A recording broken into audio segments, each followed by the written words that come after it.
Jeff Peters and Andy Tucker could never be trusted. One day, the two men decided to open a marriage business to make some quick and easy money.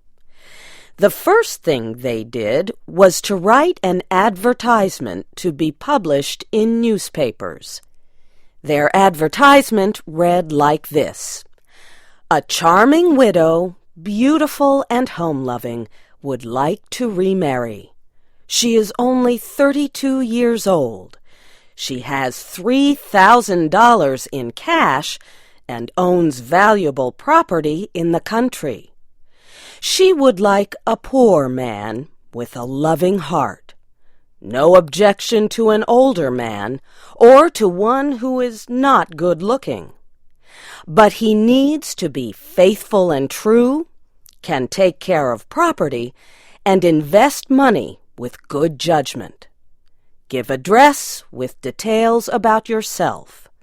Signed, Lonely, care of Peters and Tucker, agents, Cairo, Illinois."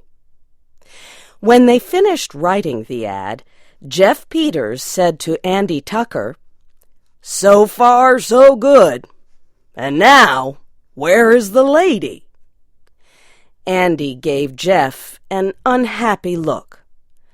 "What does a marriage advertisement have to do with a lady?" he asked. "Now listen," Jeff answered. "You know my rule, Andy. In all illegal activities, we must obey the law in every detail. Something offered for sale must exist. It must be seen. You must be able to produce it. That is how I have kept out of trouble with the police. Now, for this business to work, we must be able to produce a charming widow, with or without the beauty, as advertised." "Well," said Andy, after thinking it over, "it might be better if the United States Post Office should decide to investigate our marriage agency. But where can you hope to find a widow who would waste her time on a marriage proposal that has no marriage in it?" Jeff said that he knew just such a woman. "An old friend of mine, Zeke Trotter," he said, "used to work in a tent show. He made his wife a widow by drinking too much of the wrong kind of alcohol. I used to stop at their house often. I think we can get her to work with us." Mrs. Zeke Trotter lived in a small town not far away. Jeff Peters went out to see her. She was not beautiful and not so young, but she seemed all right to Jeff. "Is this an honest deal you're putting on, Mr. Peters?" she asked when he told her what he wanted. "Mrs. Trotter," said Jeff, 3,000 men will seek to marry you to get your money and property. What are they prepared to give in exchange? Nothing. Nothing but the bones of a lazy, dishonest, good-for-nothing fortune-seeker. We will teach them something. This will be a great moral campaign. Does that satisfy you?"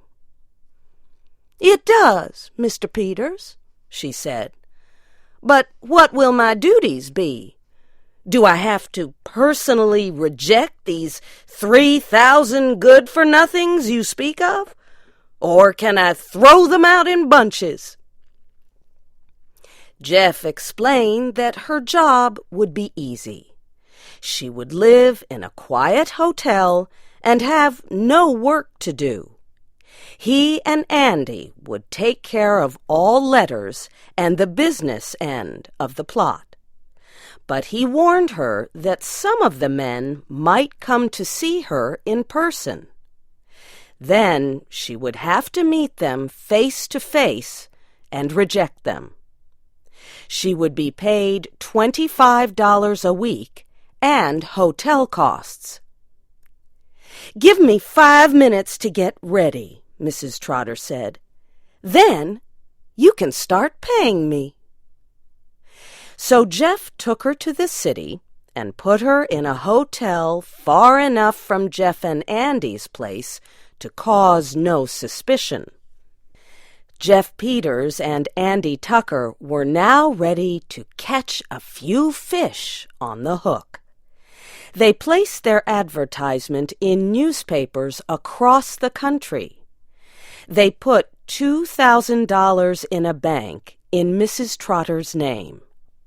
They gave her the bank book to show if anyone questioned the honesty of their marriage agency. They were sure that Mrs. Trotter could be trusted and that it was safe to leave the money in her name. Their ad in the newspapers started a flood of letters, more than 100 a day. Jeff and Andy worked 12 hours a day answering them. Most of the men wrote that they had lost their jobs. The world misunderstood them. But they were full of love and other good qualities. Jeff and Andy answered every letter with high praise for the writer. They asked the men to send a photograph and more details. And they told them to include $2 to cover the cost of giving the second letter to the charming widow. Almost all the men sent in the $2 requested. It seemed to be an easy business. Still, Andy and Jeff often spoke about the trouble of cutting open envelopes and taking the money out. A few of the men came in person. Jeff and Andy sent them to Mrs. Trotter, and she did the rest. Soon, Jeff and Andy were receiving about $200 a day. One day, a federal postal inspector came by. But Jeff satisfied him that they were not breaking the law. After about 3 months, Jeff and Andy had collected more than $5,000, and they decided it was time to stop. Some people were beginning to question their honesty, and Mrs. Trotter seemed to have grown tired of her job. Too many men had come to see her, and she did not like that. Jeff went to Mrs. Trotter's hotel to pay her what she was owed and to say goodbye. He also wanted her to repay the $2,000 that was put into her bank account. When Jeff walked into the room, she was crying, like a child who did not want to go to school. Now, he said, "what's it all about? Somebody hurt you? Are you getting homesick?" "No, Mr. Peters," she said. "I'll tell you. You were always a good friend of my husband, Zeke. Mr. Peters, I am in love. I just love a man so hard I can't bear not to get him. He's just the kind I've always had in mind." "Then take him," said Jeff. "Does he feel the same way about you?" "He does," Mrs. Trotter answered.